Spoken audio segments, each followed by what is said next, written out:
Hello, everyone. In this tutorial, you will learn how to create a category in Moodle. Categories help you organize your courses and make navigation easier for both teachers and students. Let's get started.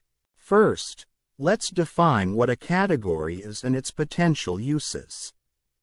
Categories in Moodle are used to group related courses. Help in organizing courses by department, subject, or academic year. Organize categories in a logical hierarchy to reflect your institution's structure.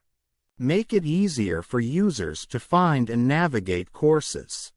In our case, we have created a category learning path for free, premium, and sandbox courses. When learners click on a category, they will be able to view all the courses within that category. You can include a description here, such as instructions for your learners or a banner to enhance the appearance of this category. Now, let's go through the steps to create a category in Moodle. Start by logging into your Moodle site as an administrator or with the appropriate permissions.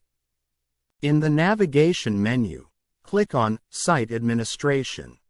Under the Courses tab, click on Manage Courses and Categories.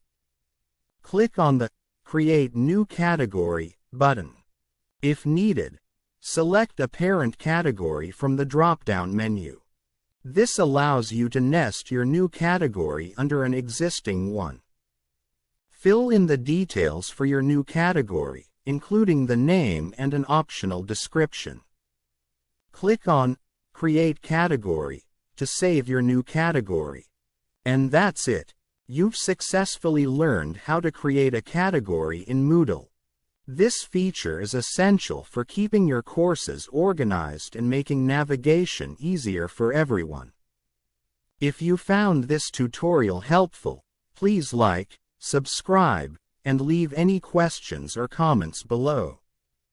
Thanks for watching, and happy teaching with Moodle.